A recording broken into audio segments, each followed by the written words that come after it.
생명의 생가 이용훈 목사입니다. 오늘은 3월 21일 화요일이죠. 주 안에서 복된 하루가 되시기를 바랍니다. 시험가에서 레위기서를 묵상하고 있는데 오늘이 21번째 시간입니다. 10장 12절에서 20절까지 제사장이 지킬 규례, 제사장의 보수에 대한 내용이 담겨져 있습니다.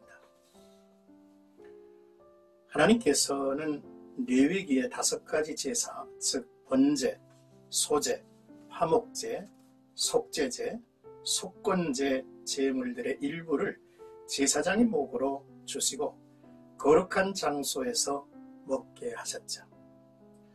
주어진 제물을 제사장이 거룩한 곳에서 먹는 것으로 제사는 끝이 납니다. 제단에서 주어진 것을 먹는 일까지도 제사이며 제사의 마무리로 이어진다는 것을 제사장은 알고 있죠. 먼저 12절에서 15절까지는 제사를 점검하는 모세라는 내용입니다. 이스라엘의 제사는 제물 가운데 먹을 수 있는 부분을 제사장들이 먹는 것으로 끝이 나게 되어 있는데요. 소제에 남은 것은 거룩한 곳에서 먹어야 했습니다. 번제를 제외한 불로 태워드리는 제사의 제물은 제물의 가슴살과 오른쪽 뒷다리를 제사장이 먹게 되어 있었습니다. 그것은 제사장 가족의 영원한 소득으로 분류되어 있죠. 모세는 여호와께서 명령하신 것을 다시 밝히고 나답과 아비후처럼 다시는 실수하지 않도록 제사 전반을 살피고 점검하고 있는 것이죠. 모든 일이 그러하듯 특히 하나님께 드린 제사가 어떻게 준비되고 진행이 되고 또 하나님의 규례에 벗어나지는 않았는지 또는 빠진 부분이 있는지를 점검해야 합니다. 하나님은 온전한 것을 요구하시기 때문이죠.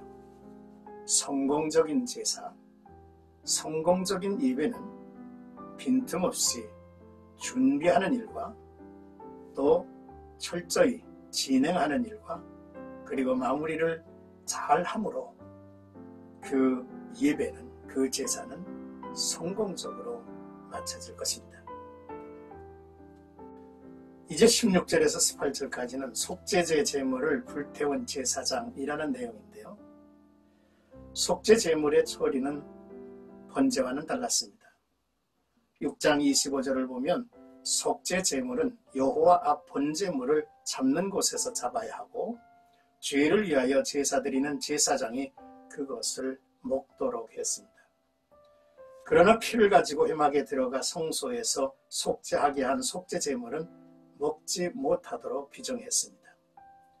아론은 9장에서 2번의 속죄제를 드렸죠. 자신을 위하여서는 피를 가지고 성소에 들어왔고 백성을 위한 속죄제에서는 그렇지 않았습니다. 따라서 백성을 위한 속죄제물의 제물은 제사장이 먹어야 했죠. 그러나 아론의 아들들은 이를 불살라 버렸다 했습니다. 19절에서 20절까지는 아론의 신학적 숙고라고 하는 그런 내용으로 묵상을 해보려 합니다. 모세가 아론에게 속죄제 고기를 먹지 않고 불살라버린 잘못을 지적하자 아론은 아들들이 잘못했기 때문에 그런 특권을 포기했다고 말하죠. 19절의 새 번역 성경입니다. 이 말을 듣고 아론이 모세에게 대답하였다. 보십시오. 오늘 내 아들들이 속죄를 받으려고 주님 앞에 속죄제물과 번제물을 바쳤습니다. 그런데 이런 참혹한 일이 오늘 나에게 닥쳤습니다. 그러니 내가 무슨 염치로 오늘 그들이 바친 속죄제물을 먹는단 말이요. 내가 그들이 제물로 바친 고기를 먹으면 주님께서 정말 좋게 도와주시리라고 생각하십니까? 아론은 단순히 율법을 글자로 지키는 사람이 아니라 하나님의 마음을 헤아렸던 사람임을 보게 되죠. 슬픔과 고난이 그를 신학자로 만들었다는 평가를 받습니다. 그러나 서론에서도 말하였거니와 제사장이 제물을 먹는 것은 특권인 동시에 의무이며 제사가 이어지는 마감이 되는 것이라고 하는 사실을 잊지 말아야만 합니다. 사랑하는 생각가족 여러분, 오늘 말씀을 묵상하면서 첫째로 성공적인 예배는 노력 없이 이루어지지 않는다는 사실이죠. 준비를 해야 하고 진행에 대한 점검과 마무리까지 잘 해야 한다는 것입니다. 오늘 우리가 드리는 예배가 다 그리해야 한다는 말씀이죠.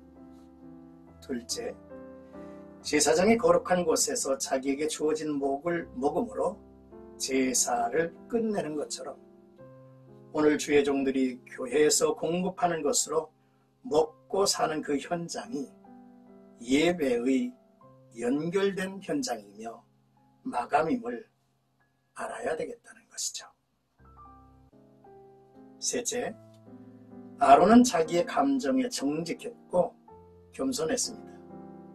하나님의 마음을 헤아려 보는 자세가 그의 경건으로 비춰줍니다. 모세가 그의 모습을 좋게 여겼다 했습니다. 오늘도 나와 여러분들의 삶 속에 참으로 성공적인 예배자, 예배할 때가 이를 것이다, 신령과 진정으로 드려지는 예배의 때라고 말씀을 하셨는데, 우리의 예배가 되고 예배가 살아나는 놀라운 축복들이 우리 개개인에게 또 우리가 섬기는 교회에 불같이 일어나기를 주님의 이름으로 축복합니다.